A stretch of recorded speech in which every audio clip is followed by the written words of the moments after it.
guys, welcome to another 31 Horror Toys in 31 Days review. Today I'm going to be reviewing the Judge Death action figure by Marvel Legends. I'm not sure if this is actually a Marvel character, but he's certainly cool. So let's take a look at his sculpt and paint right up front. There we are.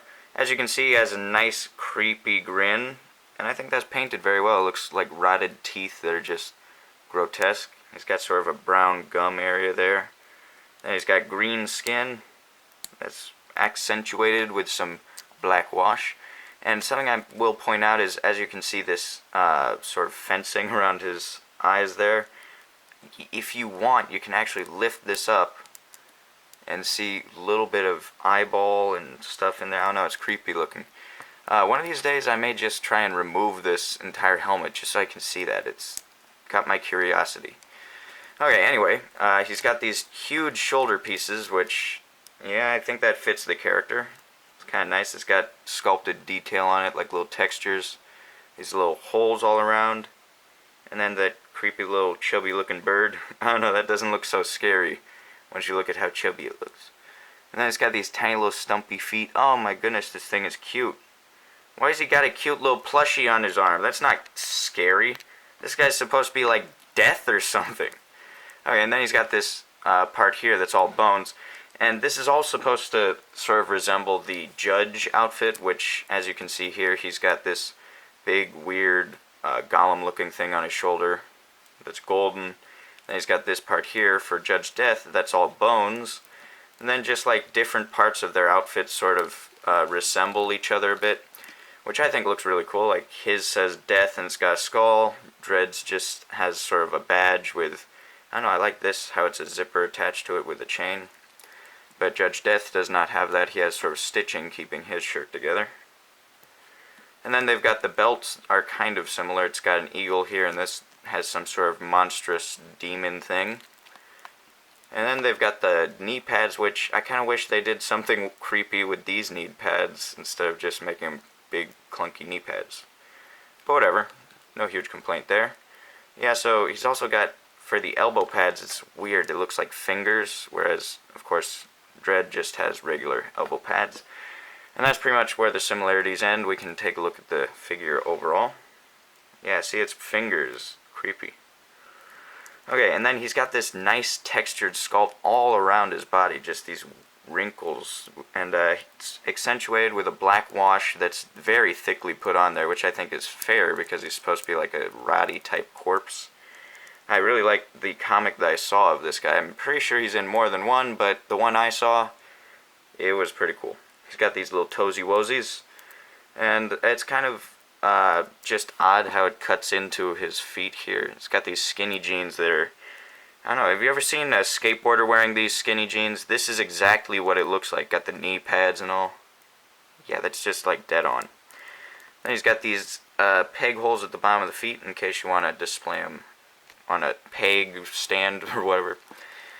And then it's got these little straps or pockets, I don't know, whatever. And then a little back thing here, so again, you could plug something into there if you want. So overall, the sculpt is pretty good. I like the way his hands look all spindly and his nails are sticking out there. Very creepy indeed. And then let's get a closer look at his death symbol.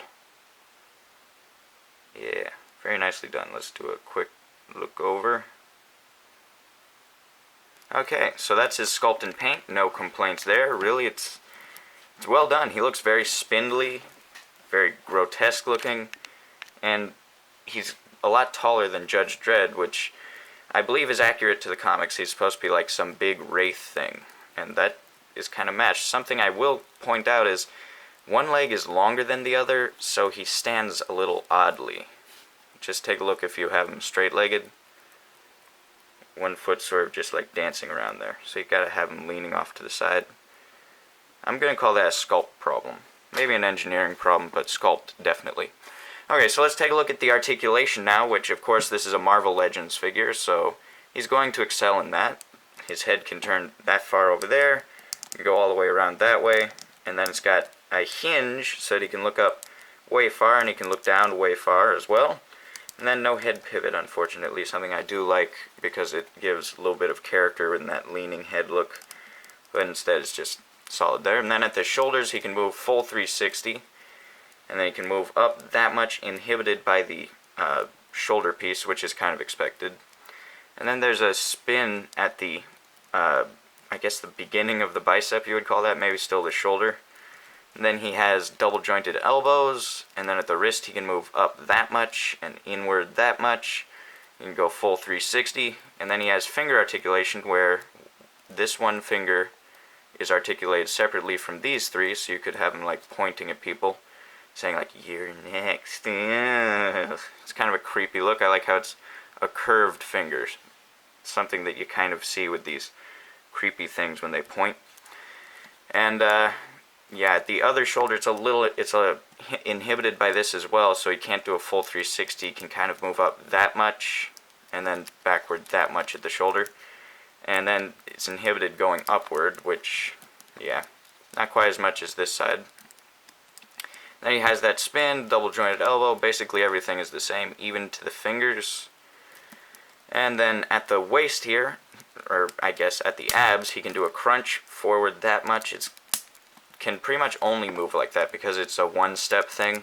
If you listen, that snap is setting him in place. Otherwise, it'll just like go right back to its original position until you hear the snap. There you are. Then he can go back that much. So a fair amount of articulation there. Then at the waist he can do a full 360, which surprisingly it's not inhibited at all by this belt here, because it's a nice rubbery piece and you can see it move around as he moves there. Then at the hips he can move forward that much, he can move backward that much, he can kick off to the side, and then he's got a spin at the beginning of the thigh there, I guess, full 360, and it can do the same on either side. Yep, okay, and then he's got double jointed knees on both sides. Oh, that's creepy looking. Something about that looks creepy.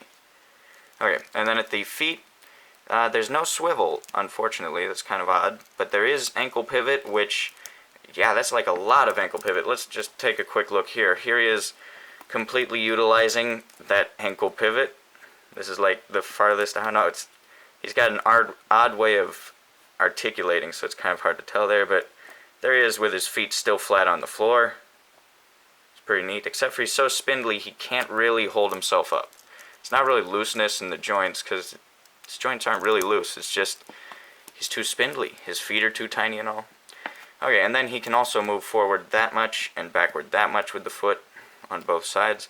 And then he has toe articulation, something that's really gone extinct at this point, technically. Yeah, I don't remember seeing too many figures with toe articulation. I know NECA does a few now, but for the main part, they don't do that. So anyway, guys, this guy has great paint, great articulation, and I believe he doesn't fetch too high of a price, so you could probably get him for about $10 on eBay. And I would recommend that, because if you like this character, or if you just like his design, he is cool, and he's definitely worth a little bit. So anyway, stick around for some size comparisons. Make sure to like, comment, share, and subscribe. I will see you guys in the next review. Peace. He stands at just about 7 inches tall. Here's Judge Death next to Ghost Rider. Here's Judge Death next to Ash. And here he is next to a horrified looking Dale.